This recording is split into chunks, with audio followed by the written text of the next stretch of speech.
একটু ঘুমোতে পেলে বেশ ভালো লাগে। আর যেহেতু বড়ি এসে সকালে বাসনগুলো ধুয়ে গেছে, আমার যেহেতু ওটা হয়নি, বাসনগুলো জলগুলো হয়নি, তাই ঘুম থেকে উঠে সবার ফার্স্টে বাসনগুলো জল গুলিয়ে নিয়ে আমি বাসনগুলো আবার রেখে দেবো ঝোঁটাতে। এক হাতে তো আর নেওয়া যাচ্ছে না, তাই রেখে দেবো। এবারে যেটা বলবো সেটা হচ্ছে রুটিটা করে নেব। ঘর অন্ধকার, কারণ আমি জানলা লাগিয়ে দিয়েছিলাম দুপুরে। ওহো, আমি তো ভুলে গেছি, আমার তাওয়াটা ধুতে হবে। তাওয়াটা ধুয়ে নিই রুটির জন্য।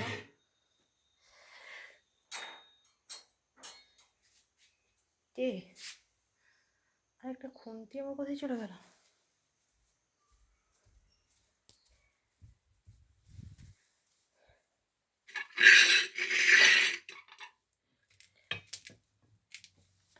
অ্যাকচুয়ালি বাবা না, আমিও জিনিসগুলোকে কোথায় রেখে ফেলি, ইভেন আই ডোন্ট নো।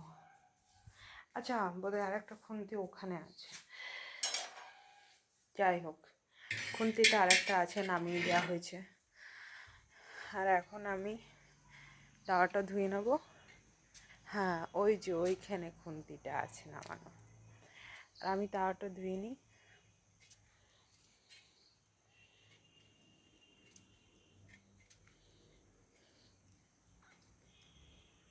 কি বয়সেই বুড়ি হয়ে গেলাম, এটা এমন পেকেছে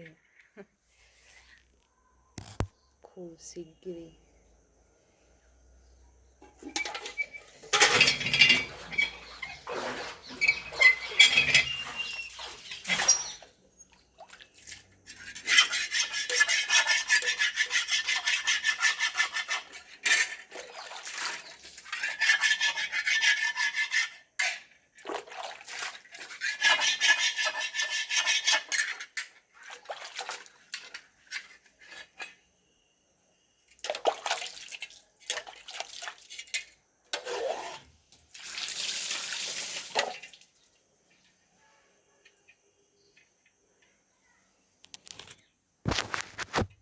ফাইনালি তাওয়াটা ধোয়া হয়ে গিয়েছে। আর আমি সবসময় রুটি করার আগে তাওয়াটা ধুতে ভুলে যাই। কিন্তু আমার এখন তাওয়াটা রাখা থাকে এমন একটা জায়গায়, তা আমি যখনই আটা বার করতে যাই আমার তাওয়াটা সবার ফার্স্টে নজর পড়ে। আর যে কাজটা আমি করতে ভুলে যাই সেই কাজটা আমার হয়ে যায়। তো তাওয়া রাখার জায়গাটা আমার ভালো হয়েছে সেই জন্য, যদিও বা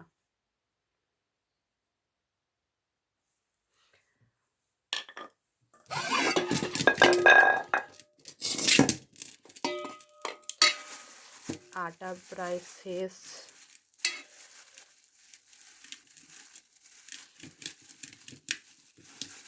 আটা আনতে হবে।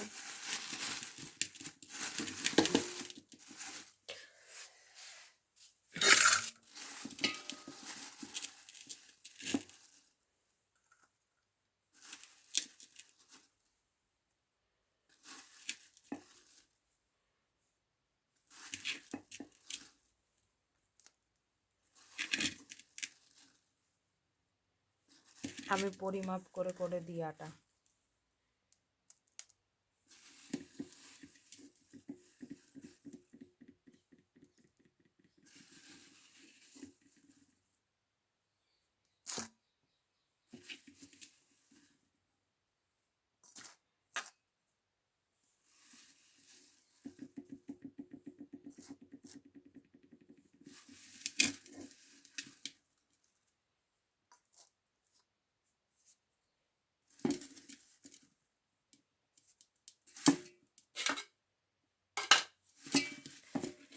আর এই জায়গাটাতে আমি বেলার জন্য আটা নিয়ে নিচ্ছি।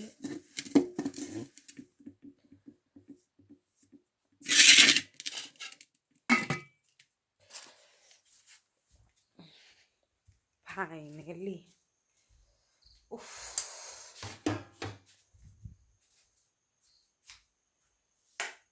লাইট তো জ্বালতেই হবে, কারণ এই যে জায়গাটা, এই জায়গাটা খুব অন্ধকার।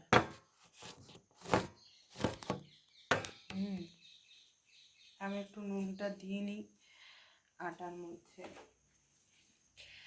আর আমি কখনো আটা মাখলে আটার পরিমাপ আমি করতে পারি না, সবসময় আটা হয়তো বেশি দিয়ে ফেলি, নাহলে কম। এটা একটা নিনজার টেকনিক, যেটা আমার দিদি আমাকে বলেছে যে কীরকমভাবে আমি আটাটা মাখতে পারি। দিদি ভাবে যে আহা আমার নাম করছে ভিডিওতে। ফাইনালি এবার আটাটা মেখে নেব।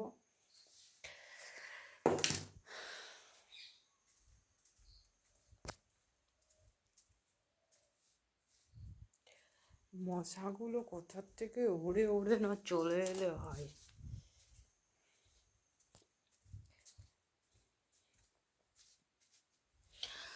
উড়ে উড়ে যেখানেই আসুক,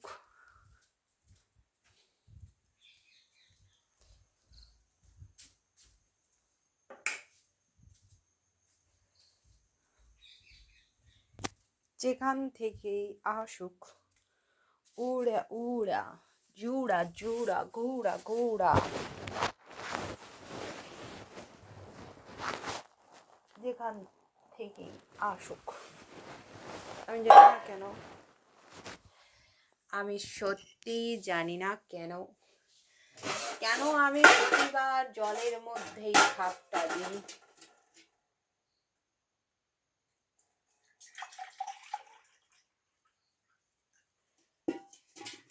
আমি আবার এমন একটা জায়গাতে গেছিলাম,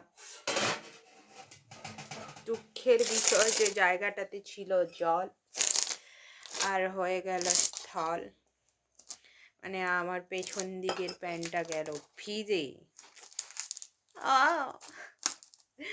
জলে আমার জামাটা গেল ভিজে।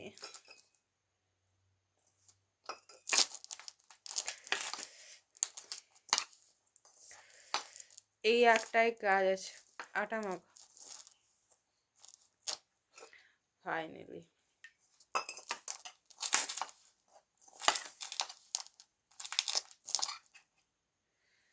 তবে আজ আমি একটা মুভি দেখলাম, দারুণ অসাধারণ মুভি, খুব ভালো লাগলো মুভিটা।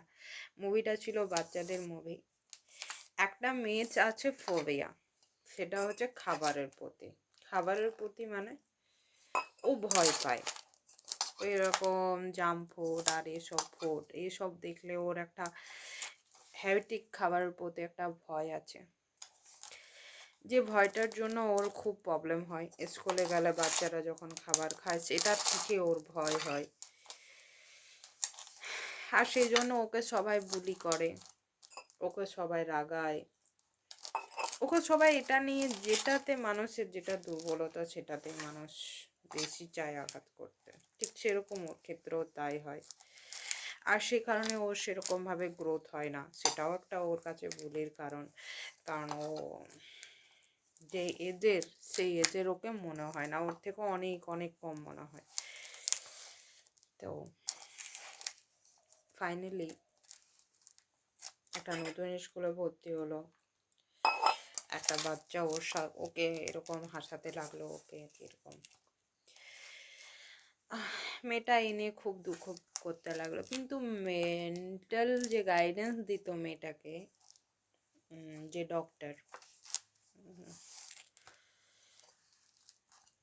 সাইকেট্রিক্স যে ডক্টর ছিল, তিনি বলতো যে ভয়কে জয় করতে।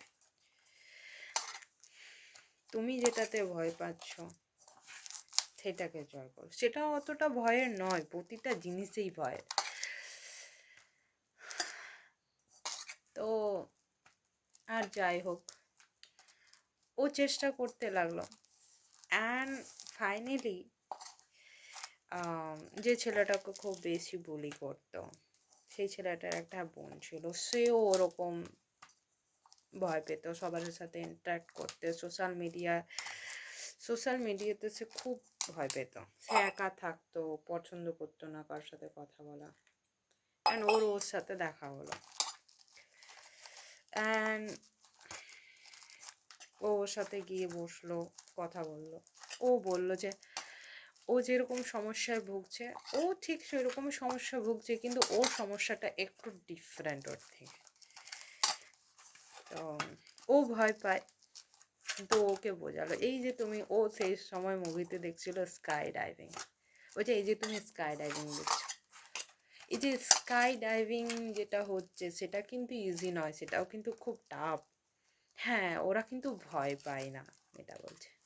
হ্যাঁ, ওরাও ভয় পায়, কিন্তু লিটল বিট, একটু কম ভয় পায়, কিন্তু ভয় পায়। ঠিক সেরকম আমাদের জীবনটাও সেরকম।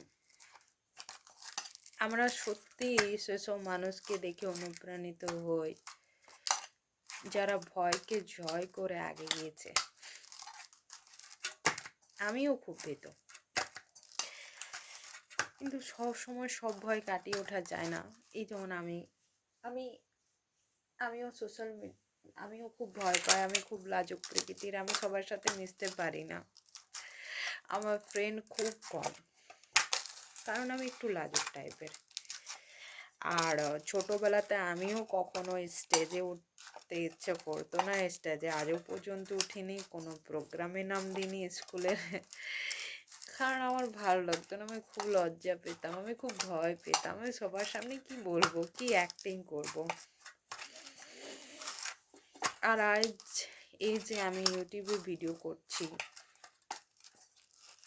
ঠিক আছে, তো এই সমস্ত কিছুই যে করছি, হয়তো মানুষ যখন খুব একটা আঘাত পায় তখন একটু হলেও মানুষ একটু নিজের জায়গাটা চেঞ্জ করে দেয়, ঠিক সেরকম। তো আজ যেটা করছি এটা নিজের ভালো লাগার জন্য করি, এটা আমার খারাপ লাগে, আমার এটার মধ্যে একটু ভয় ভয় কাজ করে, না সবাই দেখবে কি ভাবে কি না, আমি ক্যামেরার সামনে আসতে অতটা স্বাচ্ছন্দ্য বোধ করি না, লুক নিয়ে অতিরিক্ত পরিমাণে যে কেমন লাগবে কেমন না, কত বাজে দেখায় ক্যামেরাতে। কিন্তু আজ আমাকে যতই খারাপ দেখা, কিন্তু আমি ক্যামেরাতে ইজিলি আসি, ভিডিও বানাই। আজ আমার কত ভিডিওস আমার ইউটিউবে চলে এসেছে প্রতিদিন রেগুলার। আজ কিন্তু আমি কাটিয়ে উঠেছি কিছুটা হলো, আর এটা ভেবে ভিউয়ার্স হয়নি, আমার সেটাতে কোনো দুঃখ নেই, কিন্তু আজ আমি হ্যাপি, কারণ আমি আজ এই জিনিসটা থেকে কাটিয়ে উঠেছি। আর আমার খুব ইচ্ছে ছিল যে আমি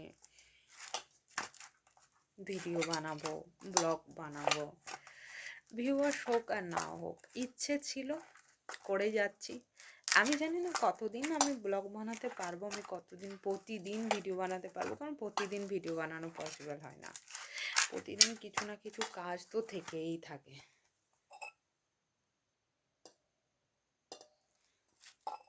এটা হচ্ছে কথা, ঠিক আছে, এটা আমি ঠিক জানি না কতদিন ভিডিও বানাতে পারবো, কতদিন ব্লগ বানাতে পারবো, কিন্তু আজ যেটা করছি সেটাও বেশ ভালো লাগছে।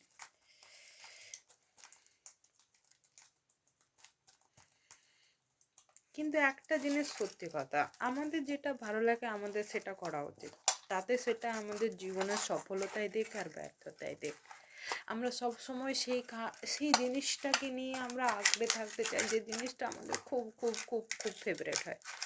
আমি এখনো পর্যন্ত জানি না আমার নিজের ফেভারিট জিনিস কি, আমার নিজে কি করতে বেশি পছন্দ করি, কিন্তু এটুকু জানি আমার একটা ফেভারিট জিনিস তো আছে, সেটা হচ্ছে নিজের সাথে নিজে বকবক। এই যেমন আমি এখন নিজের সাথে নিজে কথা বলছি, এটা কিন্তু আমার মধ্যে একটা ফেভারিট জিনিস। এটাতে কি হয়, কাজ করলে টাইমটা ঠিক অতটা বোঝা যায় না।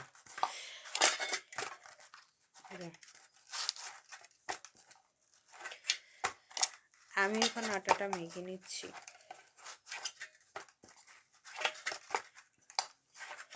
তবে আমি জানি না, হয়তো আমার চেনা পরিচিত কেউ একজন ইস আমি মোটালাম মনে হচ্ছে একটু। ইয়াস, বাহুবলী। সবাই আমাকে পাতলা পাতলা বলে, সেই জন্য আমার মনে অনেক দুঃখ হয় কেন আমি এত পাতলা, যেটা আমার আগে দুঃখ ছিল না। কিন্তু সবাই বলে বলে আমার মনেই দুঃখ দিয়ে দিয়ে বলে সবাই পাতলা।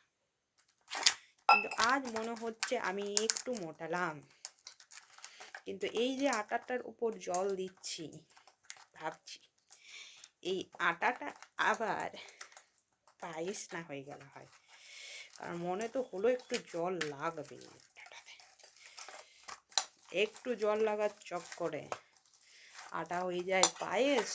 তারপরে ওই আটার উপর ঢালতে হয় আটা, আরও আটা, তারপরে ওই আটার এক গাদা রুটি, 5টা থেকে হবে 10টা রুটি, আর সারা দিন ঘষর ঘষর ঘষর ঘষর ঘষর।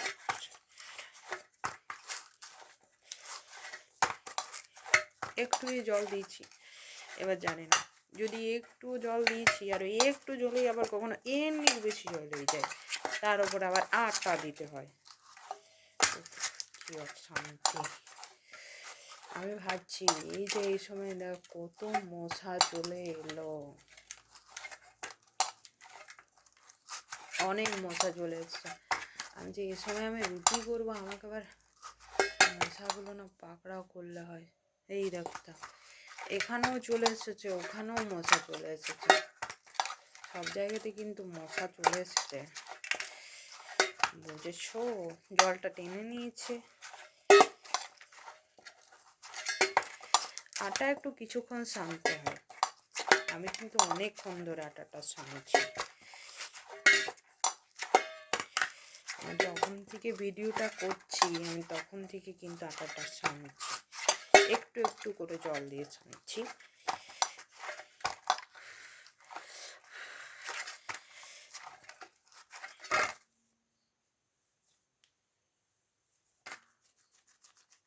আর সানবো না, অনেকক্ষণ হয়ে গেছে আটা সানা। সারাদিন কি আমি কি আটাই মাখবো নাকি?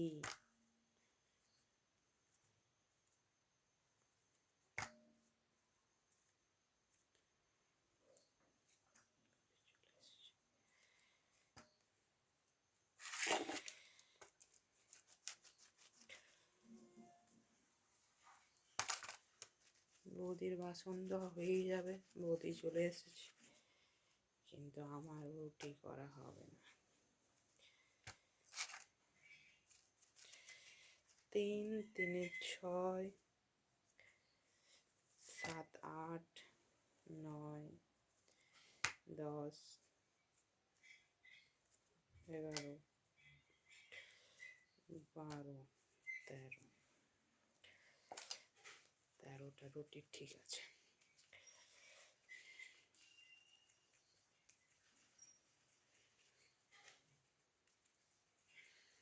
এর থেকে আমি লং ভিডিও বানাতে চাই না, হয়ে গেছে 20 মিনিট।